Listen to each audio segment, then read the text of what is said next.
Hey Shaker and Spooners, Sother Teague here, and I'm going to show you how to make a Ramos Gin Fizz using your blender and of course forged gin made by bartenders for bartenders. Why am I choosing to use a blender? Well, because frankly if there was a blender available in the first Ramos Gin Fizz, they would have used it there as well.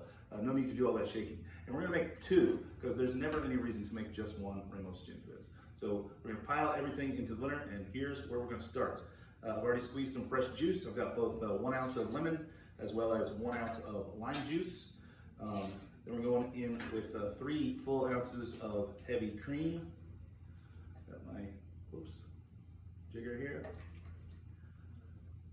We typed up this recipe, Bruce Schultz and I, and he came up with the number 42 drops of orange flower water for this size. You know, that's crazy. Half your dropper is going to yield about 20 drops, so there's 20, there's 40, and 2 more for good measure. Why not? This is just seasoning. You can change that to your taste as you like. Next, we're going to go in with 2 full ounces of simple syrup. That seems like a lot, but it's 1 to 1, so it's not that sweet. We're just looking for some volume here. 2 full ounces, simple syrup. And of course, egg whites are what makes the Ramos Gin Fizz have its body. I'm going to crack a couple of eggs, shift the yolk from shell to shell just to get the egg white to fall in. If you're brave like me, you can have this yolk as what we call bartender's breakfast. Come on, egg white, break apart. There we go. I'm going to do 2 of those, 1 per Ramos.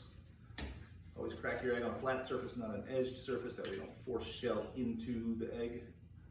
Well, perfect. Boom. There we go. And then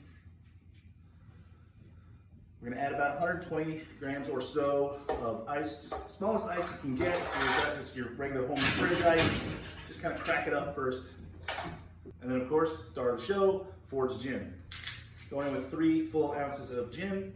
Because we're making 2 cocktails, that's going to be 1.5 ounces per. 2 ounces, 3 ounces. There we go. Lid on, and give it a go.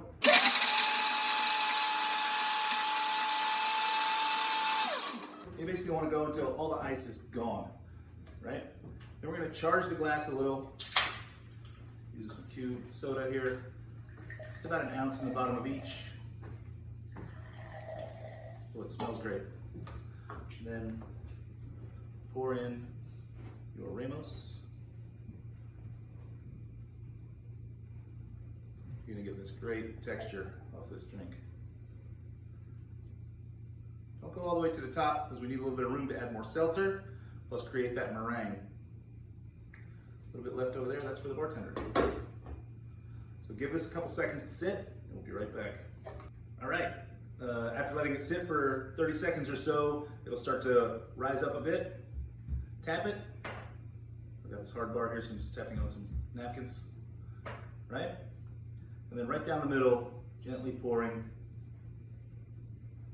so you can get that meringue way up over the top.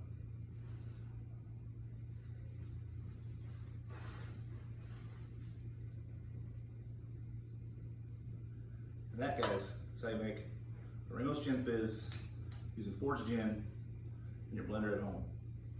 Cheers, show your work.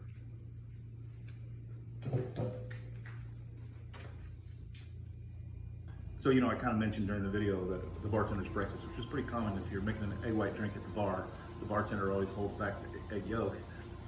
Dash in of hot sauce or maybe some black pepper, sprinkle of salt. That's how we live. Cheers, everybody.